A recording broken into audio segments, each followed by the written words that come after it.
La historia del narcotráfico latinoamericano tiene muchos rostros, pero pocos tan audaces como Carlos Enrique Leder Rivas. Nacido en Armenia, Colombia, en 1949, este hijo de padre alemán y madre colombiana transformó el tráfico de cocaína en una operación aérea a escala mundial y ayudó a forjar el temido cartel de Medellín. Su vida mezcla crimen, ideología y delirio de grandeza, desde su juventud rebelde en Estados Unidos hasta convertir la isla de Norman's Cay en Bahamas en la pista de aterrizaje del narcotráfico, desde su alianza con Pablo Escobar hasta su caída en manos de la justicia norteamericana. Esta serie documental narra su ascenso, su reinado y su desplome, porque para Carlos Leder el poder nunca fue suficiente y el cielo siempre parecía demasiado bajo. La historia del hombre que convirtió una isla en el epicentro mundial de la cocaína.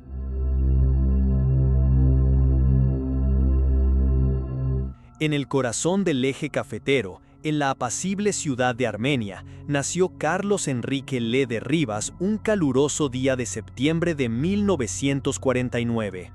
Su vida comenzó entre montañas verdes y plantaciones de café, pero muy pronto quedó claro que este niño mestizo no se conformaría con seguir el camino trazado por su familia. Su padre, un inmigrante alemán severo y disciplinado, y su madre, una mujer colombiana de carácter fuerte, representaban dos mundos que se mezclaban en él, la rigurosidad europea y la astucia criolla. Colombia vivía años turbulentos. Aunque el periodo más sangriento de la violencia había amainado hacia finales de los 50, las cicatrices seguían abiertas.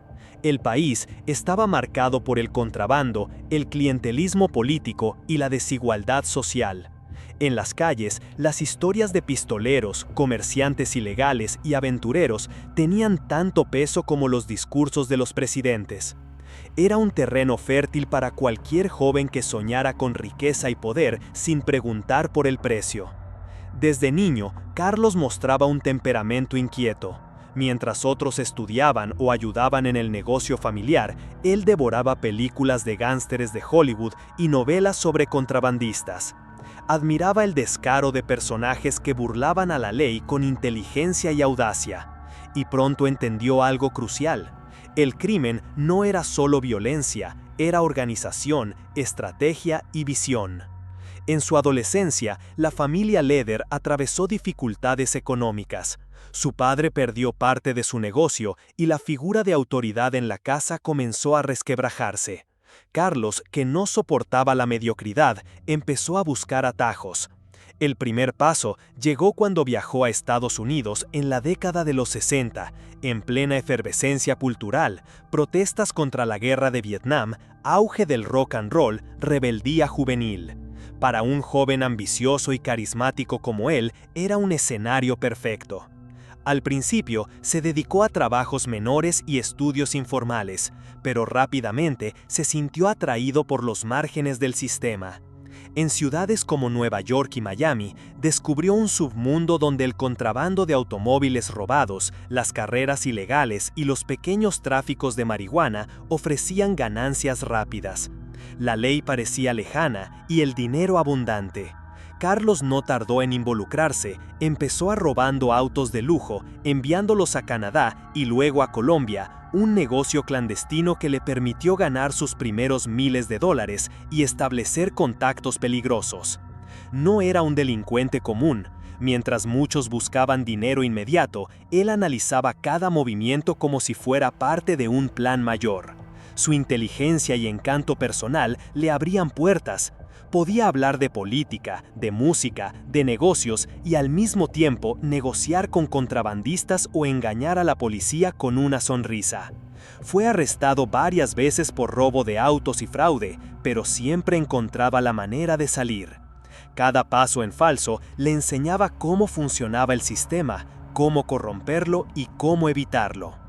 En esos años, la marihuana se convirtió en el producto estrella de los contrabandistas colombianos hacia Estados Unidos. Aviones ligeros, barcos pequeños y mulas humanas llevaban toneladas de hierba a las costas de Florida. Pero Carlos veía más allá. intuía que la cocaína, aún desconocida para el gran público, sería el verdadero oro blanco del futuro. En las calles de Miami comenzaba a circular en pequeñas cantidades y su precio era exorbitante. Sin embargo, antes de cumplir su gran visión, el destino le tenía preparada una lección brutal. En 1974, Leather fue arrestado nuevamente en Estados Unidos. Esta vez, la justicia fue más dura. Condenado por robo de autos y conspiración, fue enviado a prisión federal. Para muchos, eso hubiera sido el final. Para Carlos, fue el inicio de algo mucho más grande.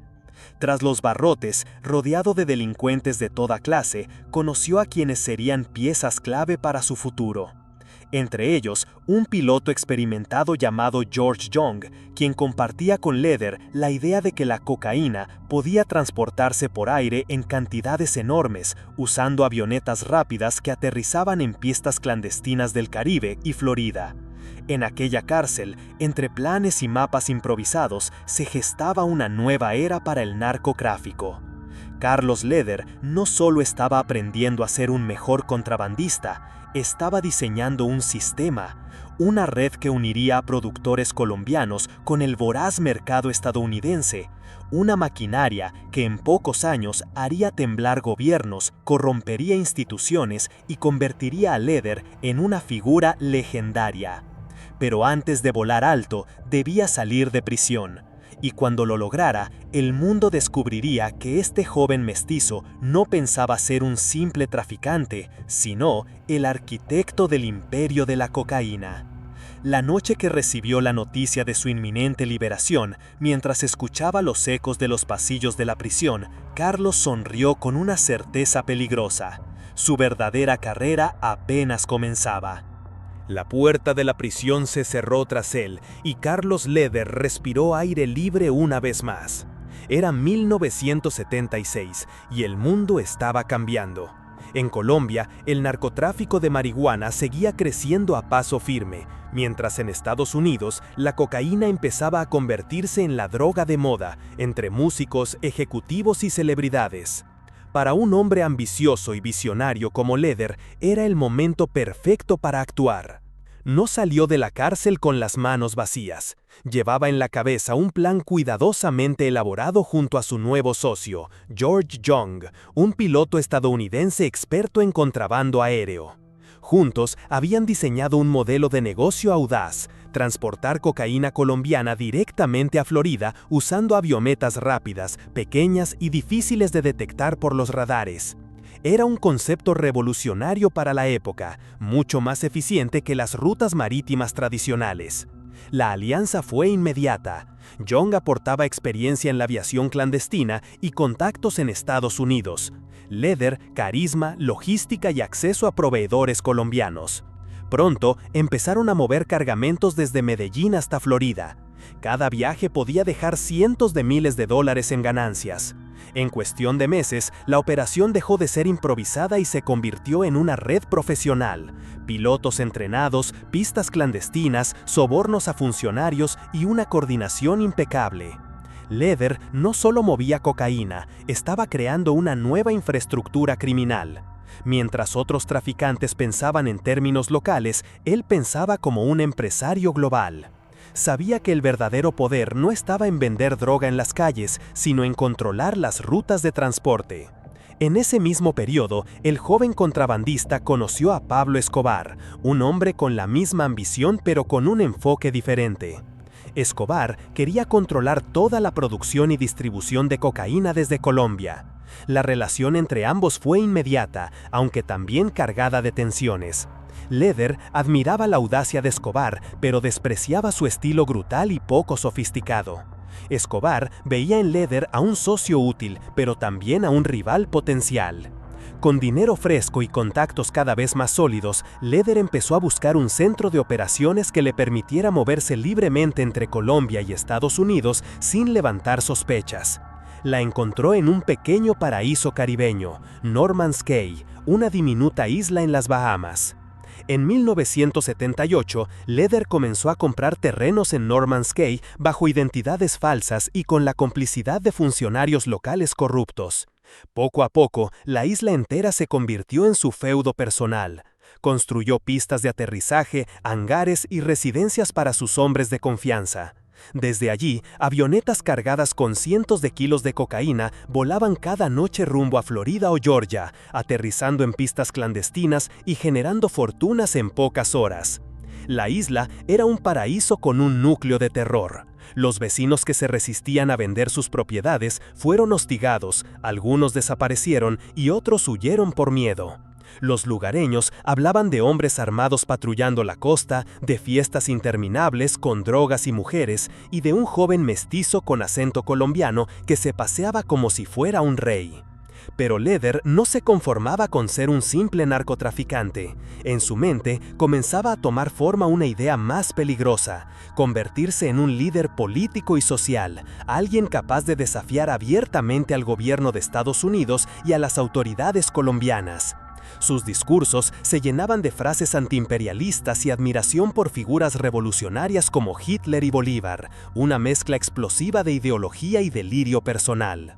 Mientras tanto, el negocio crecía de manera vertiginosa. En tan solo 2 años, la operación conjunta con George Young movía toneladas de cocaína y generaba millones de dólares semanales. Las avionetas aterrizaban y despegaban de Norman's Cay como si fuera un aeropuerto privado. Las autoridades estadounidenses empezaron a notar el aumento descomunal de cocaína en sus ciudades, pero no sabían de dónde venía ni cómo detenerlo. Leather, confiado y arrogante, comenzó a cometer errores. Gastaba dinero sin límites, compraba autos de lujo, avionetas nuevas y propiedades en todo el Caribe. Sus fiestas eran legendarias, música a todo volumen, alcohol y cocaína en cantidades industriales, políticos locales invitados y una seguridad armada hasta los dientes. Pero detrás de la fachada de celebración empezaban a aparecer fisuras. George Young, su socio inicial, comenzó a sentirse desplazado. Leather no toleraba que nadie le hiciera sombra y empezó a acaparar el control absoluto del negocio. Las discusiones entre ambos se volvieron frecuentes, hasta que finalmente la sociedad se rompió. Young regresó a Estados Unidos con sus propios contactos, mientras Leather se quedaba con la isla y la red aérea completa. El ascenso parecía imparable.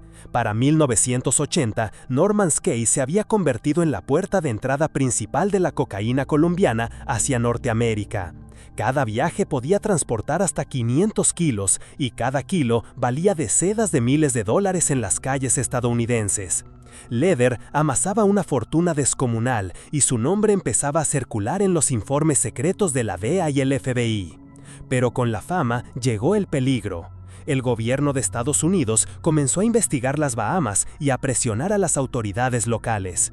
En Colombia, otros traficantes miraban con recelo el poder creciente de Leather. Y en el interior del cartel de Medellín, Escobar y sus socios empezaban a preguntarse si este joven rebelde se estaba volviendo demasiado ambicioso.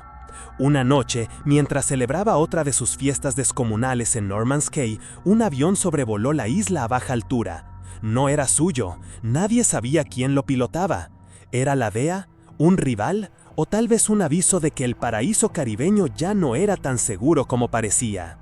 Carlos Leather miró al cielo, sonrió con su arrogancia habitual y levantó una copa de champán. Lo que no sabía era que aquella sombra sobrevolando la isla anunciaba el principio del fin de su reino secreto. El imperio de Carlos Leather alcanzaba su punto máximo a comienzos de 1981. Norman's Cay, aquella diminuta isla en las Bahamas, funcionaba como un aeropuerto criminal a plena luz del día.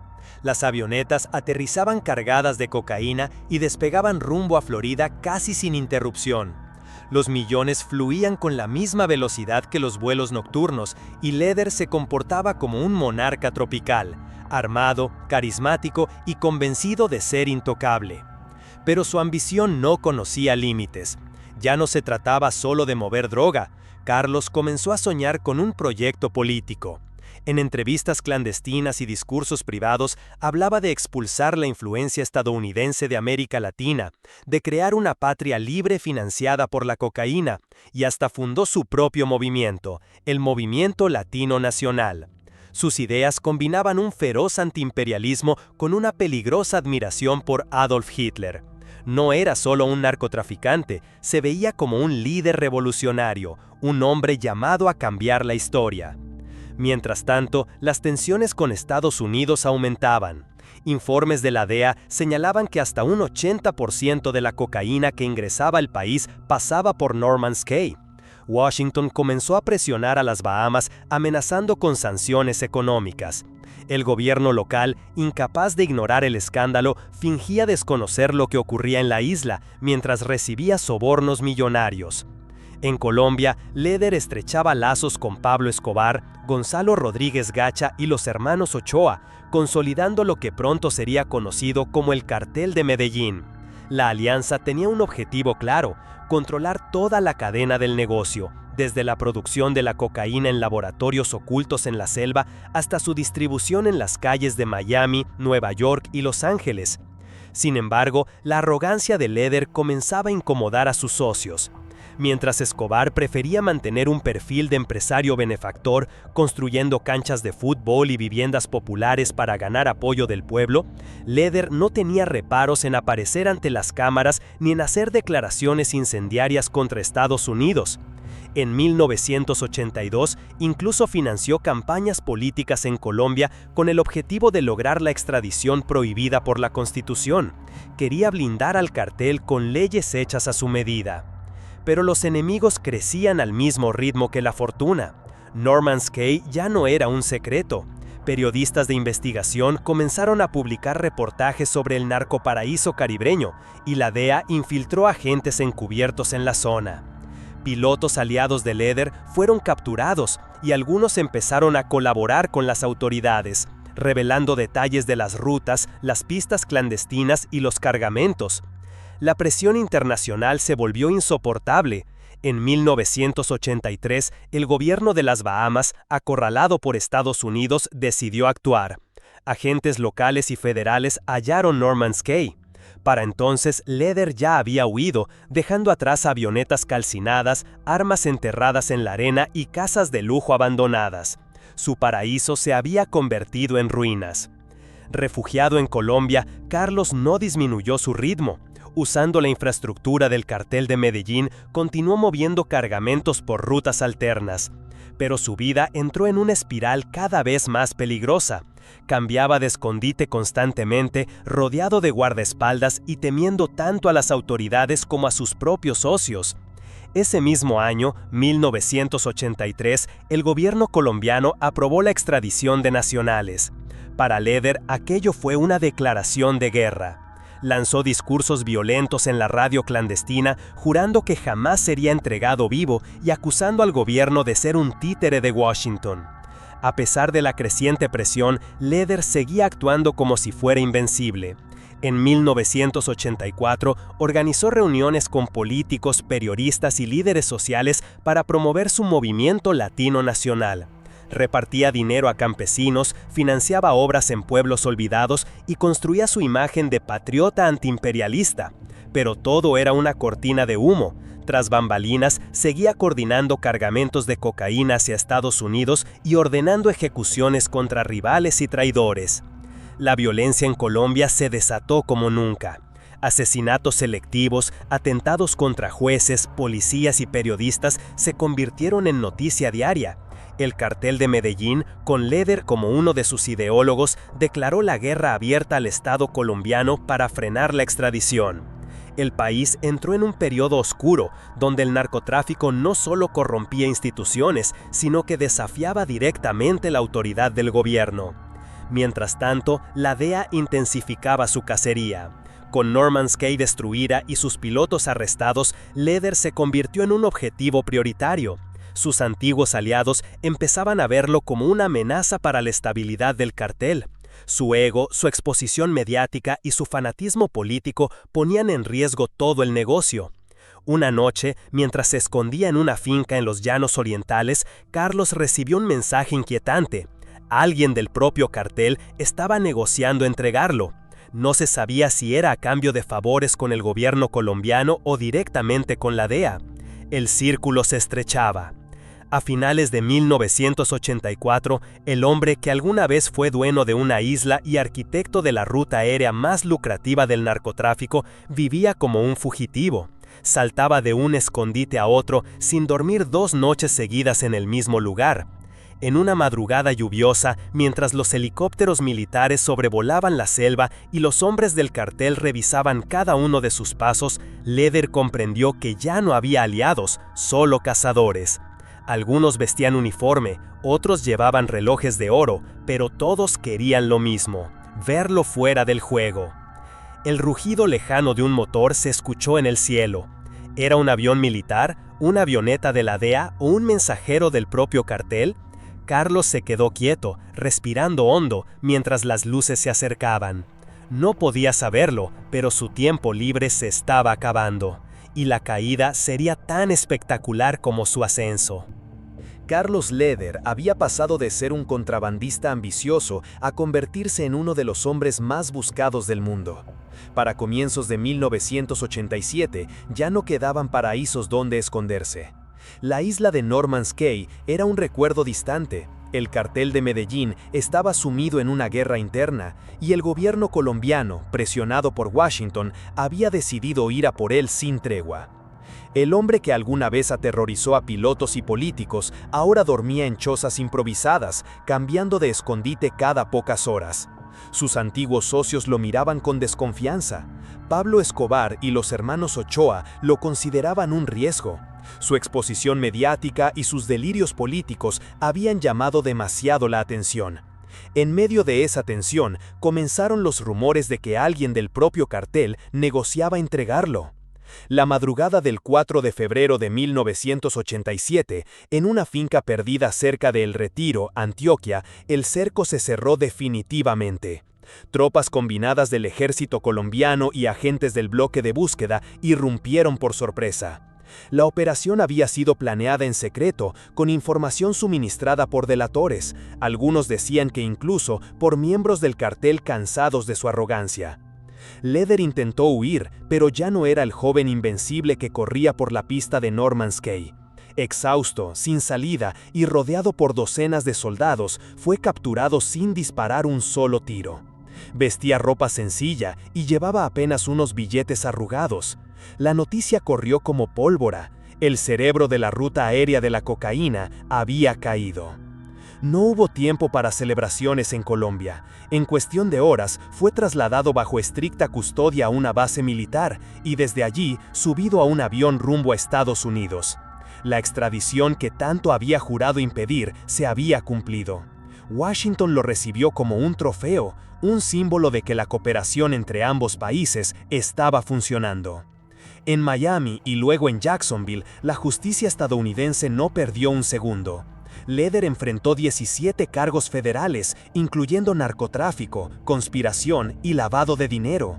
Las pruebas eran abrumadoras: testimonios de exsocios, pilotos arrepentidos, documentos financieros y fotografías de su reinado en Norman's Cay. La fiscalía pedía cadena perpetua sin derecho a libertad condicional. Durante el juicio, Leder mostró su lado más desafiante. Se negó a admitir culpa alguna, dio discursos cargados de ideología antiimperialista y aseguró ser víctima de una conspiración política. Sin embargo, la evidencia era innegable. En 1988, el juez lo condenó a cadena perpetua más 135 años adicionales. Era una sentencia simbólica, diseñada para que jamás volviera a pisar las calles. Pero Leder no era un hombre dispuesto a resignarse. Desde prisión, comenzó a enviar mensajes cifrados y cartas secretas, buscando mantener influencia dentro del cartel. Mientras tanto, en Colombia, la guerra contra la extradición se intensificaba. Escobar y sus hombres lanzaban atentados con bombas, asesinaban jueces y periodistas y desataban una ola de terror para forzar al gobierno a detener las entregas. En la cárcel de Marion, Illinois, Carlos vivió sus años más oscuros. Aislado, vigilado las 24 horas y sin el lujo ni el poder de su antiguo reino, su mente comenzó a quebrarse. Pasaba días enteros escribiendo manifiestos políticos, mezclando ideología revolucionaria con delirios de grandeza. Afirmaba que era un preso político, no un criminal. Pero también comprendió algo esencial: Si quería volver a ver la luz del sol, debía jugar con las reglas de sus captores. En secreto, inició conversaciones con fiscales estadounidenses. A cambio de una reducción de su sentencia, ofreció información valiosa sobre el cartel de Medellín y sus operaciones internacionales. Sus declaraciones ayudaron a mapear rutas, identificar laboratorios clandestinos y exponer vínculos entre narcotraficantes y funcionarios corruptos. En 1991, mientras en Colombia el gobierno de César Gaviria negociaba con Escobar su entrega voluntaria y la Constitución eliminaba temporalmente la extradición, Leder obtenía un trato preferencial en prisión. Sin embargo, sus antiguos socios nunca lo perdonaron. Para ellos, colaborar con Estados Unidos era la peor traición. La violencia en Colombia alcanzó niveles insoportables. Bombas explotaban en Bogotá y Medellín, políticos eran asesinados y la sociedad vivía bajo el terror. En medio de ese caos, el testimonio de Leder se convirtió en un arma para las autoridades norteamericanas, que lo usaron para golpear al cartel donde más dolía. Los rumores decían que Pablo Escobar juró vengarse. Otros aseguraban que el cartel había puesto precio a la cabeza de Leder, incluso dentro de la misma prisión. Aunque protegido por el gobierno de Estados Unidos, Carlos vivía con miedo. Cada guardia, cada compañero de celda podía ser un enemigo disfrazado. Los años pasaron lentamente y su figura, que alguna vez inspiró temor, comenzó a desvanecerse. Los noticieros hablaban de Escobar, de la guerra en Medellín, de capos más jóvenes, pero casi nadie recordaba ya al hombre que construyó un imperio en una isla del Caribe. Sin embargo, Leder no había desaparecido por completo. Seguía escribiendo cartas, enviando mensajes cifrados y soñando con una liberación que parecía imposible. Hasta que, extrañamente, su cooperación empezó a rendir frutos. Gracias a la información proporcionada, ayudó a asegurar condenas contra varios narcotraficantes importantes y a reforzar la presión sobre el cartel de Medellín, que comenzaba a fracturarse. Sus abogados pidieron una reducción de pena, argumentando colaboración sustancial y problemas graves de salud. En medio de todo esto, surgió un dato inquietante. Algunos documentos filtrados indicaban que Leder no solo estaba hablando de rutas y cargamentos, sino mencionando nombres de políticos, empresarios y militares colombianos vinculados al narcotráfico. Si aquello salía a la luz, podría provocar un terremoto político tanto en Bogotá como en Washington. La noche en que recibió la noticia de que su condena podía ser revisada, Carlos Leder sintió que después de más de una década tras las rejas, había encontrado un resquicio para escapar de la oscuridad. Pero ese resquicio también significaba exponerse. Cada palabra pronunciada, cada acuerdo firmado, lo alejaba más de sus antiguos aliados y lo acercaba a un destino incierto. Un hombre que había soñado con ser un revolucionario antiimperialista, que había querido desafiar a Estados Unidos y a su propio país, estaba ahora rogando por la misericordia de aquellos mismos enemigos. Y mientras en las montañas de Colombia el cartel se desangraba en su guerra final, Leder esperaba en silencio, preguntándose si la libertad llegaría o si sería silenciado antes de verla. A finales de los años 90, el nombre de Carlos Leder ya no provocaba el mismo temor. Tras su captura en 1987 y extradición inmediata a Estados Unidos, había pasado décadas en prisiones de máxima seguridad. La condena original, cadena perpetua más 135 años, se redujo gracias a su colaboración con las autoridades, entregando información valiosa sobre el cartel de Medellín y sus rutas internacionales. Los años tras las rejas lo transformaron. La arrogancia dio paso al cansancio, la salud se deterioró y el hombre que alguna vez controló una isla privada en el Caribe terminó escribiendo cartas y manifiestos en soledad. En 2017, tras 30 años de encierro, fue liberado discretamente y trasladado a Alemania, lejos del poder, de la cocaína y de la guerra que ayudó a encender. Sin cámaras, sin lujos, sin el aura de intocable, Leder se convirtió en una sombra de sí mismo. El hombre que soñó con desafiar imperios terminó protegido por el mismo país al que juró destruir, y mientras camina anónimo por calles europeas, su legado sigue abierto a debate: visionario del narcotráfico o simple criminal cegado por la ambición. Si te gustó este video, no olvides darle like, suscribirte y compartirlo. Eso me ayuda muchísimo a seguir creando más contenido como este. Gracias por acompañarme y nos vemos en el próximo misterio.